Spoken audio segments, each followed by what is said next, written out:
सागर block में दुर्गा पूजा पंडाल का virtual उद्घाटन। दक्षिण 24 परगना के सागर ब्लॉक में श्रीधाम गंगा सागर सार्वजनिक दुर्गा उत्सव समिति की 49वीं दुर्गा पूजा के वर्चुअल उद्घाटन मुख्यमंत्री ममता बनर्जी ने किया।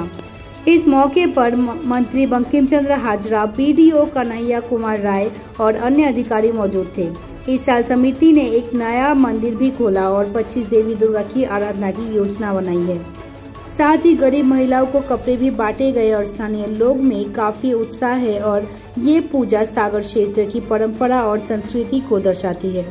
বর্তমান শ্রীধাম গঙ্গাসাগর সার্বজনীন দুর্গা উৎসব 49তম বছরে পদার্পণ করেছে। আর এই 49তম বছরে দেবী দুর্গার যে 108 রূপ আছে তার মধ্যে পঞ্চবিংশতি রূপের আরাধনা হচ্ছে, অর্থাৎ 25 দুর্গা রূপের আরাধনা হচ্ছে।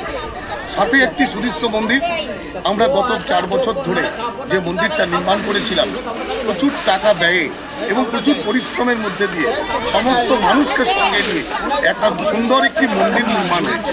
সেই মন্দিরে আগামীকাল অর্থাৎ 22 তারিখ 22/9/2025 সেই 22 তারিখে আমরা মন্দির প্রতিষ্ঠা করছি এবং মাতৃ আরাধনা মন্দিরের মধ্যেই হবে।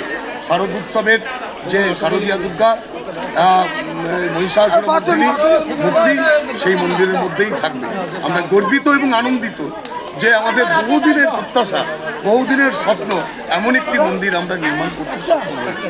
তার জন্য এলাকাবাসী বা যারা অকৃপণ দাতা যাদের হাতটা আমাকে সম্প্রসারণ করেছিল এই মন্দির নির্মাণ করবে তাদেরকে আমি অসংখ্যভাবে শুভ শারদীয়ার প্রীতি, শুভেচ্ছা, অভিনন্দনের সাথে আমি হরিপদ মণ্ডল, সম্পাদক, শ্রীধাম গঙ্গাসাগর সার্বজনীন দুর্গা উৎসব।